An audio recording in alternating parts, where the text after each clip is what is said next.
Good afternoon, everybody, and thanks for showing up here on time. Probably need to wait maybe 30 to 60 more seconds to let people in.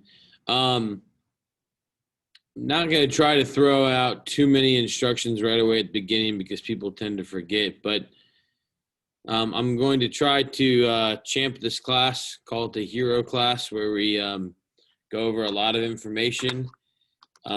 So if you're eating right now, I'd recommend trying to finish it up. If you need to go to the bathroom, run and do that quickly. And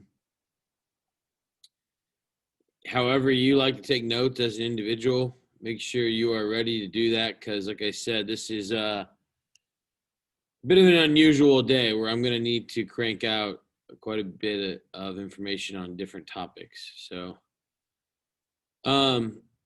those of you with your video off, just a reminder, you should have your video on, at least at the beginning of class for me to take attendance. I'm not that worried about it, but the other thing I would mention is make sure that you are paying attention today and you don't have your cell phone out and you're not, what is it called? The snap of chatting or the Insta photing or anything like that, the tweeting, so that we don't do that kind of stuff. I don't know. Maybe that's old. Maybe you're into the TikToking, but yes. Okay. Let's try to avoid that for a few minutes. Oh, nice. We got a few more people here. Perfect. All right. Well, we're going to get going. And like I said, yesterday, I already kind of prepped you for catch-up day. Not ketchup like tomato paste, but like ketchup as in catch up on information.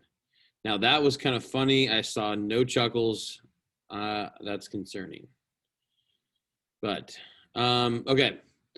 So now that I have the screen share with you, I'm going to show you this real quick, and then we're going to get going. Oh, yeah, there we go. All right, so under modules, same place. I try to keep everything for you organized. I try to do my best, at least. You'll notice our third unit here is chapters 15, 17, and 19. But in terms of the history of the world, it'd be incomplete if we didn't talk about kingdoms of Africa and the spread of Islam. So we're going to go back today and look at the spread of Islam. I put that right here for you so that you'd have it. And in fact, I'll probably, if I can, try to move that up here. So then, there we go. It's kind of in order. Yeah. And that, now we're in order. Okay, so this is what we need to get done today. Spread of Islam review.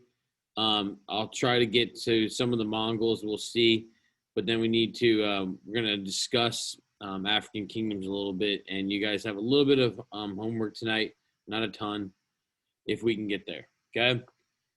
So if you want to pull these slides up, Spread of Islam Review 2020, you're more than welcome to do that. I'm not going to be able to say everything on these slides, nor are you going to be tested over most of this, but I feel like a horrid person, like really, just feel like a bad teacher if I don't talk about this because I feel like it's completely ignorant. So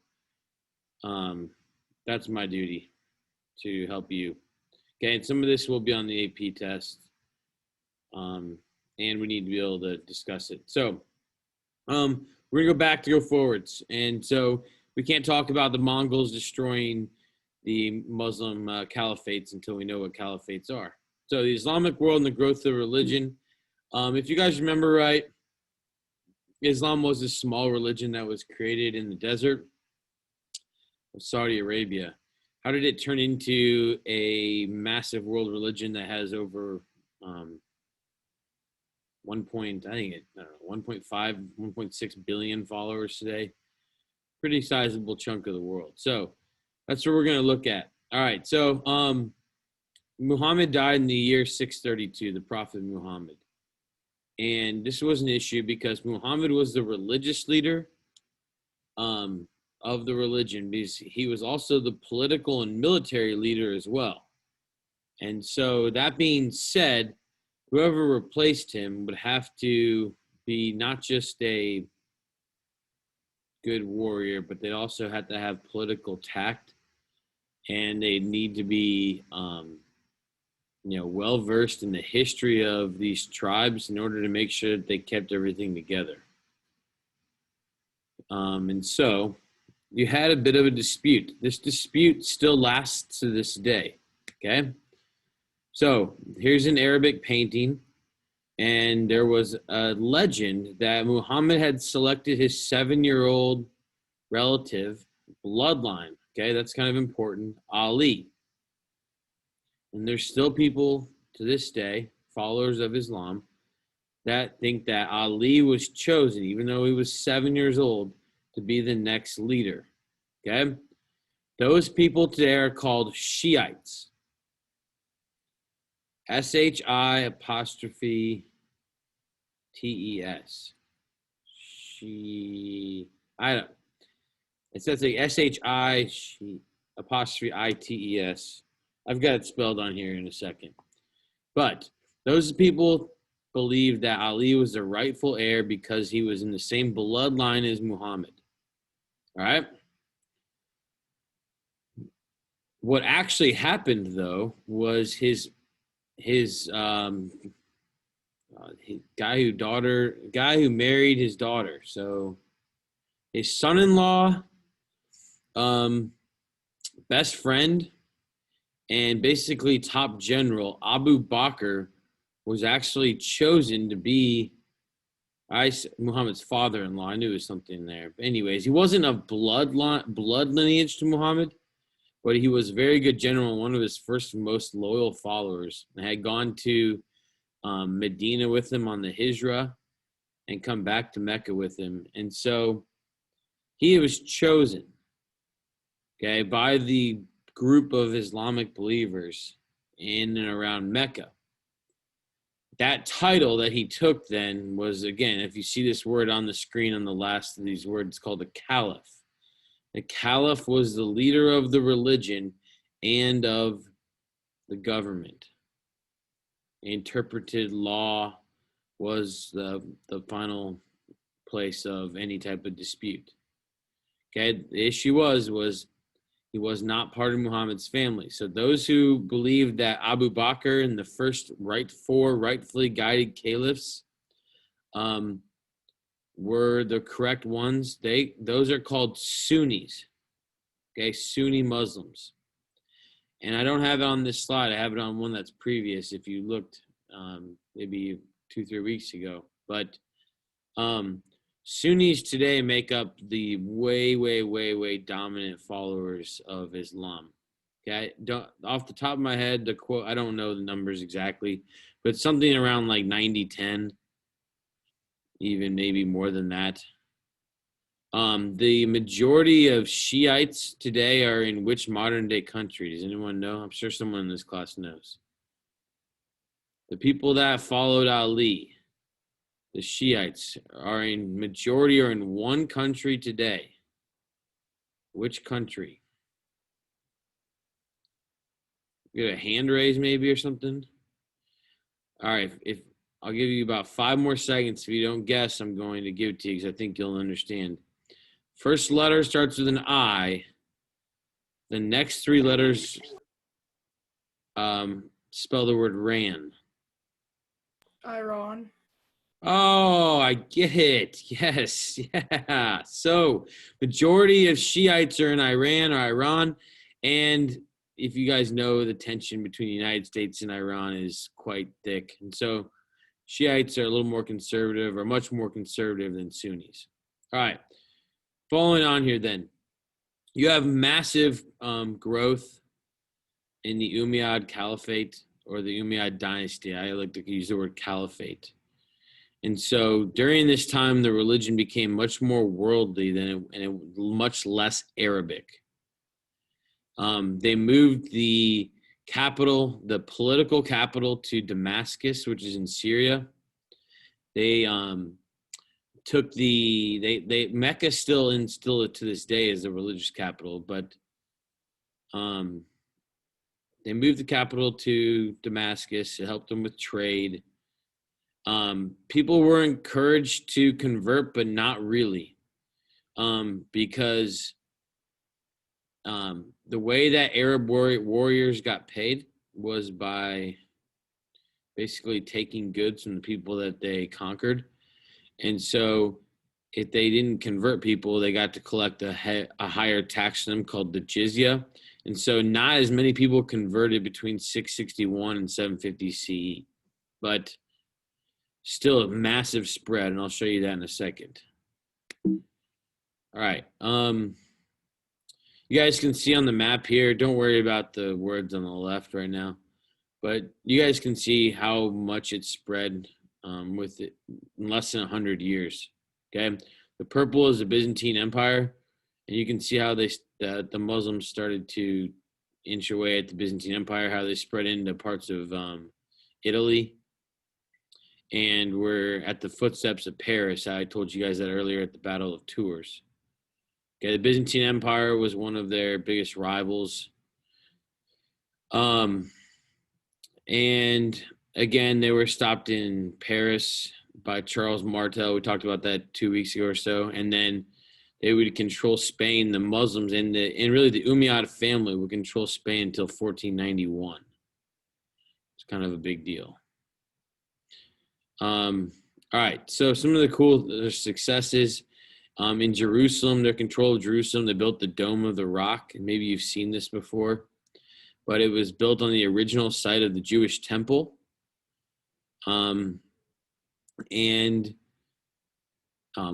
it was believed to have been built on the altar where Muhammad was asked to sacrifice, not Muhammad, sorry, Abraham was asked to sacrifice his son Isaac, but a sheep ended up in a thicket next to him that God provided right when he was about to cut his head off. Okay, or slit his throat. So that's the Dome of the Rock. That's like the second most holy place for followers of Islam. That's where Muhammad was believed to have ascended into heaven also. If you follow Judaism, it's also the most important site for Jews as well.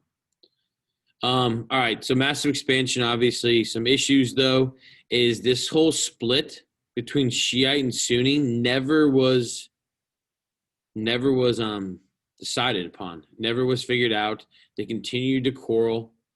In fact, to this day, Sunnis and Shiites do not get along, and it's much more divisive than Byzantine and Roman Catholic. Okay, and there's much less for Orthodox or Roman Catholic.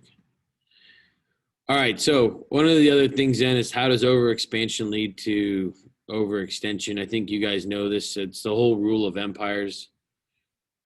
It's hard to collect taxes over a long base. It's hard to deal with people that aren't part of your religion, especially that fact that Islam was moving into Christian lands and Persian lands and polytheistic lands. And so what happens is they've got to figure out how to rule over this. That's always the hardest part. It's like Alexander the Great. It's like the Mongols.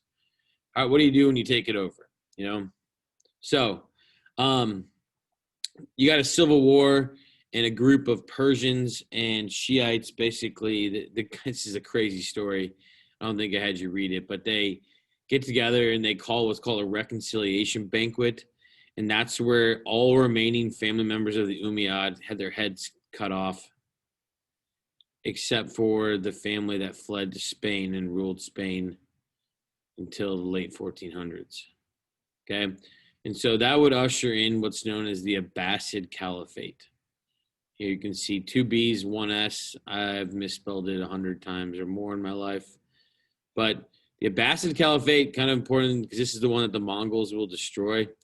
And you can see that the Abbasid Caliphate has more expansion into Asia. You see more expansion into like Samarkand and more into India. And if you guys remember right, the Silk Trade Route was still vibrant here because before global exploration. So you even see the spread of Islam into China, with the expansion of the Tang being at this time as well. So they meet up. And they're going to between their dominance of northern India, part of China, and most of the Silk Trade route, they're going to make a lot of money as well with this. Okay, and so from 750 to 1258, the Abbasid Caliphate or dynasty moves their capital to Baghdad, which is obviously in modern day Iraq. And we don't have time to read the description of the city.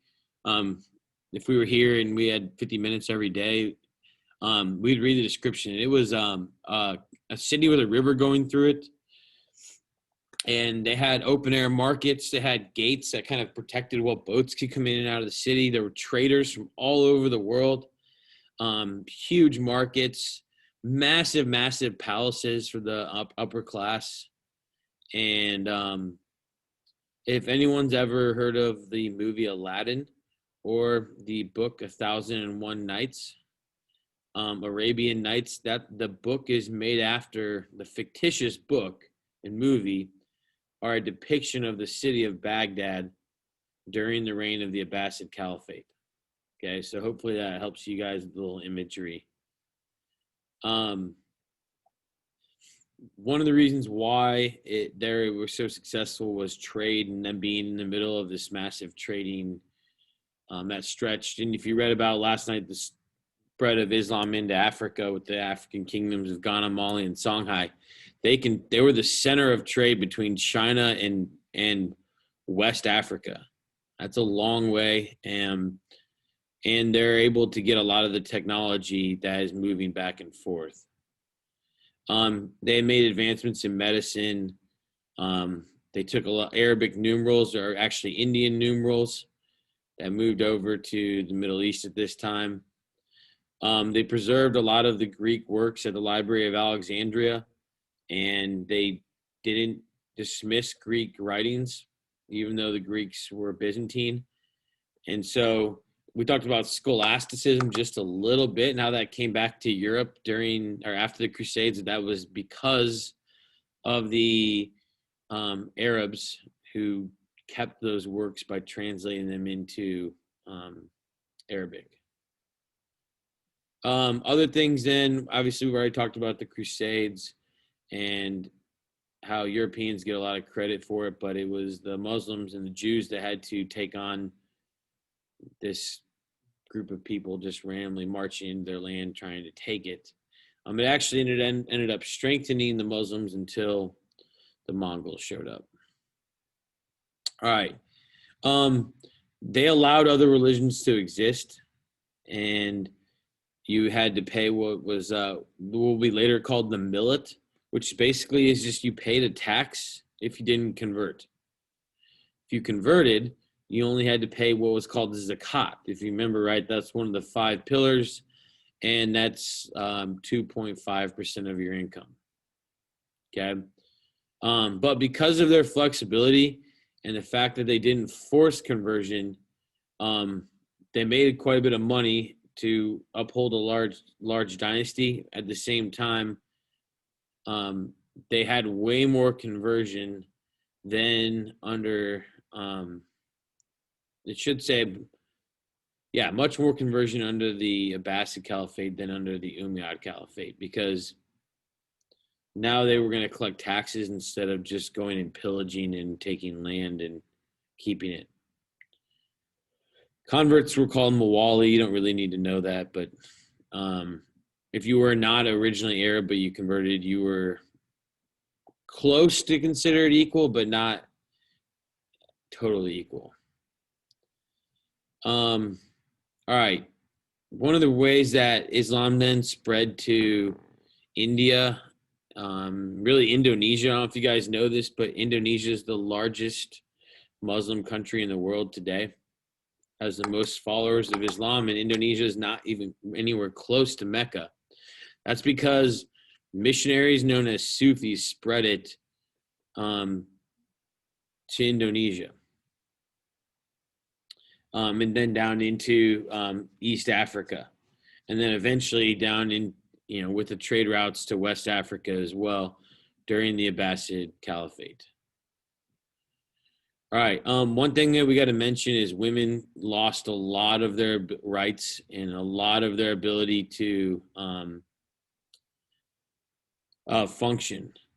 And they were highly respected, but they were very, very protected. So the veil, as you guys can see right here, became common in countries that were in civilizations that were predominantly Muslim. Like in West Africa, because they were farther away from the center of the Abbasid Caliphate, the traditions weren't as rigid. Some of it was class based too. The higher class the woman, the more she had to stay in the house and be veiled. Men, upper class men could have huge harems. Typically, that meant that if they were in the harem, their women that would be guarded by like a eunuch, so they would get a Christian man, make him infertile, actually remove his male parts, and that would guard the harem.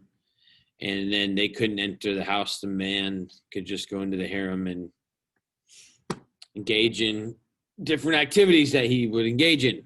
Okay. All right. So that some of that tradition continues today, depending on where you're at. All right. So kind of the thing that I want you guys to grasp the most is the same thing that happens to every other empire. It's hard to control a lot of different people that speak different languages, have different religions. Two, civil wars. The Shiites and Sunnis still did not reconcile their differences. And when we talk about the gunpowder empires in the 1500s, late 1400s, 1500s, into the 1600s, the Sunnis and Shiites still fight all the time. And Iran to this day and Iraq don't get along. They fought each other in the 1980s twice. And one of the biggest reasons is the Sunnis and the Shias. Lastly, then, the Mongols were too formidable of a fighting force, and there was too much lack of loyalty at that point that the capital city, Baghdad, was ripe for the Mongols to sack it, and they did not surrender. And I think about 1 million people were murdered because they didn't surrender. And Iraq, and much of the beauty of Iraq that we don't see today because there's been a lot of military conflict in Iraq and in Baghdad, was gone and destroyed when the Mongols sacked the city. All right. You guys good with that? Okay, I know that's a lot. So here's what I want everyone to do is I'm going to stop the share. I'm going to look at when this class ends, which is in 21 minutes. Everyone stand up, take like a 30-second break, okay? Do something for yourself.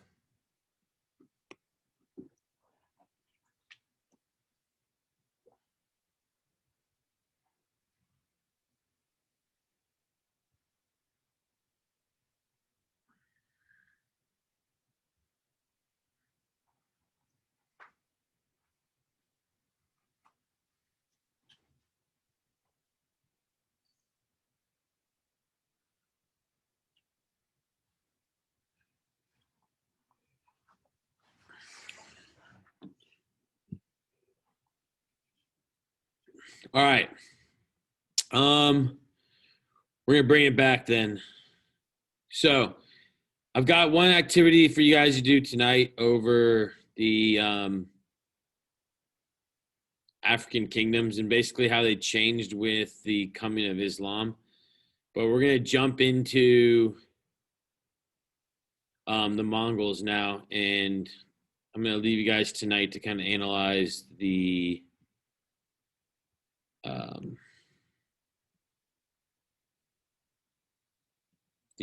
growth of Islam. So, all right, I'm actually going to have to pull this off right here. Mongols update 2020. Download it. And now that you don't have the incomplete history of Islam, I'm hoping you guys get a better idea of why the Mongols were so I don't know. They were destructive, yet at the same time they were essential to the history of the world. Very essential. All right. So I'm going to take share again. We're back and taking a look at the Mongols. All right. So I think you guys know where Mongolia is. I believe we talked about it. It was on your geography test. And the Mongols are located, we're located north of China. They were considered barbaric. They had some aspects of Chinese culture, but they had a lot of different lifestyle because of the geography that they lived in. So they moved from place to place. The soil that they inhabited in what's called the steppes, Steppes, the steppes of Asia, was not particularly resourceful.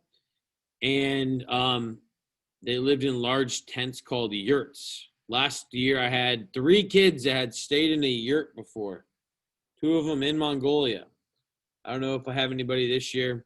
If you've stayed in a yurt in Mongolia because you've been to China or you live there, go ahead and post that in the chat. That'd be cool to know. But in Mongolia, because of their fact that they had to move around from season to season, they were not in large groups of people. It was more kin-related clans, and they only came together when absolutely necessary. Okay? So, not as what we would call biasly as civilized as the Han Chinese or the Tang or the Muslims or the Byzantine, etc. Okay, even the Aztec. All right, so insert Temujin, also known as Genghis Khan, Chinggis Khan, spelled different ways. Born in 1162. You don't need to remember the exact number, but he witnessed his father being poisoned to death, and he killed his brothers, was taken prisoner, and basically fought his way to the top of the Mongol clans. And he became so powerful that he was able to call the clans together. And at that point, they elected him as, for the first time, as the overall leader of the Mongols. And so 2 vocabulary words you can take a look at. If you showed up on horseback at a Kurultai, that was considered a vote. All right, showing up on horseback. And then if you were voting for who would be the supreme leader. So the supreme leader was known as the Kagan. All right, so Kurultai was when you got together. Typically, this was to avoid a civil war. That was common when someone died. And then the Kurultai, would nominate the Kagan. All right, so I go back. Yeah. All right, so the Mongols unified under this leader, Genghis Khan, and it's from there that they're going to come flying out of the Asian steppes, and they're going to use a lot of the trade routes that already existed in the Silk Trade Route, where many different things had already traversed the Silk Trade Route, like the influence of Buddhism and Islam and all sorts of different technology from China to Europe to Western Africa.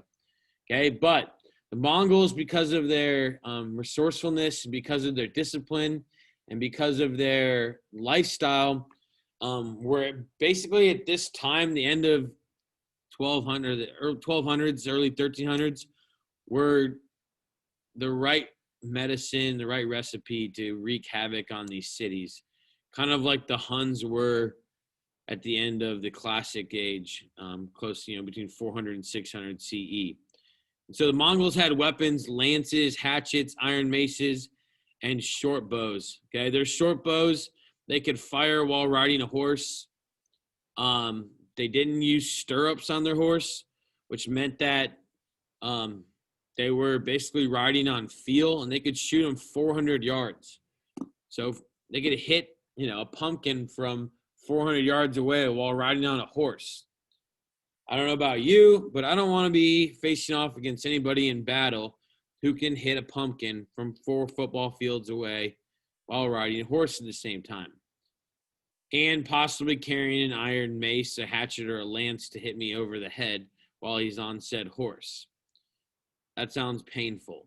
So, on top of their superior weaponry, the Mongols then were also divided up into what was called tumans, which were units of 1,000 men that could be moved very, very quickly. And so, because of the way that they grouped the soldiers into tumans, people became more loyal to their tumans than to even the overall army or Mongol civilization itself, because if they fought honorably, they got to keep the women that they found, they got to keep the gold they found, the animals, all of that went to themselves and their tumans. All right, and so this deep relationship that is created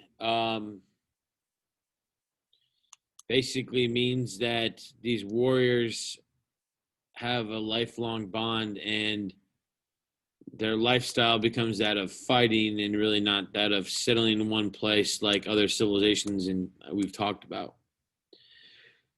All right, so other weapons then as they geared up and faced these walled cities include, and are not limited to, flaming, I can't see the word, I think it says arrows.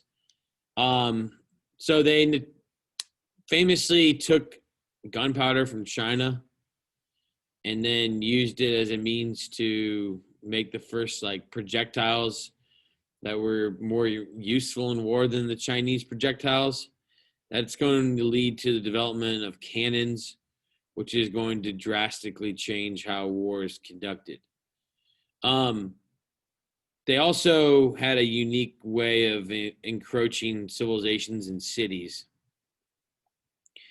They would allow a city to surrender, and so they would offer like a peace agreement if a city surrendered, and they would basically just make them pay taxes and tributes. The Mongols would bypass this fortified city. But if they didn't surrender, what they would do is they would set the city on fire, use battering rams, catapults, rockets, set the city on fire, and they'd send in a small group of soldiers to kind of kill everybody that was running around outside of the walls. And they would coerce cities and civilizations to think that there wasn't very many of them. And then they would send in the whole group. And that's where you get the stories of the Mongols creating skull pyramids outside of cities, raping women, burning people in churches and mosques. Okay. Siege warfare, I think you guys get it. It doesn't really need to be glorified or glamorized that much more. Here's the thing though, which is what we call the Mongol paradox. Okay. If you didn't surrender, you were completely destroyed. And there were many places in Russia, the Middle East, in China that were absolutely destroyed. On the other hand, though, if you did surrender, you would be treated with tolerance. And the Mongols actually kind of assimilated themselves into these places. You see that in India. You see that in China, eventually with Moscow, etc. Also, the Mongols valued arts and architecture, and so they would typically round up religious leaders, and instead of killing them, they would send them back to Karakoram, which was the Mongol capital. And the Mongol capital was a place of religious tolerance and religious diversity, where you had Buddhist scholars, Muslim scholars, Christian scholars, Hindus, Sikhs, Confucian scholars, all in one place that would kind of advise Genghis Khan and his top generals. And they wanted to learn from various different religions, not from only one perspective. So the Mongols themselves were shamanistic because they had to rely again on nature to provide for them, especially coming off of the steppes of Asia before all this wealth was accumulated by taking over the most famous civilizations at that time. I already said most of this on here, but shamanism is not very popular today, and a lot of the Mongols, like I said, assimilate into places that have larger religious traditions like Buddhism, Islam, and will convert. All right, and so this is for you to think about. They were ruthless, and yes, Genghis Khan himself and his soldiers raped and pillaged many of the most famous classical civilizations in Europe and in the Middle East and in India and China, etc. But on the other hand, they issued in 100 years of trading peace known as the Pax Mongolica, which is just the Italian biased Latin word for the peace of the Mongols. 100 years of peace that was unprecedented, where people, as long as they were friendly with the Mongols, could trade from Europe to China and vice versa, from West Africa all the way to China. And what that meant was you start to see more cultural exchange and cultural diffusion than the world had ever seen up to that point. Okay? And so everybody typically wants to talk about how the Mongols were so good at conducting war. They typically don't want to talk about how they were open to having people like Marco Polo in their court in the Yuan dynasty, or having various different scholars that they typically didn't kill the scholars. They kept them alive to try to learn from them. All right. Last but not least, give us a few minutes here to explain the homework. Genghis Khan died unexpectedly in battle in 1227. And so he was everything that was in the path between him and, they think Karakoram was burned, every living creature and person. And he was not, N-O-T in your notes, not able to take over China. Okay? He died, and it would be left to his grandsons to, again, fight to see who was going to be in charge of the Mongol war power and tradition. Okay? And that's when they divided up into 4. I think I've got a map on here. Yeah, so in the green you can see this is the expansion under Genghis Khan himself. See if I have, this is the expansion underneath the 4 Khans. Okay, you guys see the difference? 1294, 1227. Okay, I'm going to stop here for now. We'll have to finish the rest of it tomorrow. Here's what I've got for you, 2 things. So stay with me here. Okay. The first thing is under modules. What I'm going to ask you to do is, since we need to work on skills, CCOT, Africa in the Middle Ages. If you guys remember right, CCOT stands for change in continuity over time. Okay, so that's in modules. You're going to click on that, and you're going to see, using your notes from the packet, type 2 changes in continuities about the continent of Africa between 600 to 1450 CE. Refrain from using Google or search engines. Just use your packets and your notes, please. Okay, so changes, 2 things that changed, and then 2 things that stayed the same. So we've already got 1 response here. Okay, try to keep it a little bit more broad, like upper class converted to, changed with the upper class converted to Islam, but the lower class still did not. because there was an economic opportunity for them. Okay, that could be one. Okay, so you're going to do this tonight. And then the other thing is, for this week, probably not going to get to themes tomorrow. You're going to be in groups. You might have like 10 minutes, but we're not going to be able to share them as a group in class. So if you look here, we're under the Monday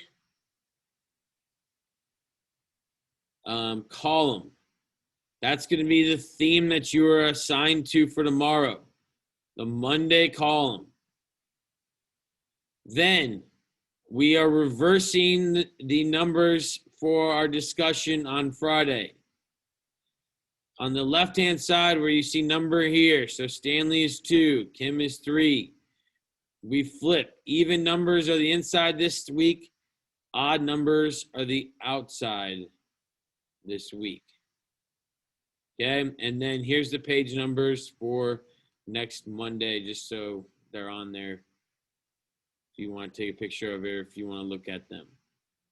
Okay, so CCOT tonight, and then prepping for your theme. We'll see how much time we have to get to it tomorrow. This is, like I said, this is a little bit more information that I wanted to cover. So we have about 3 minutes left. I wanted to leave that much time for anyone who had a question or wasn't exactly sure what's going to go on here.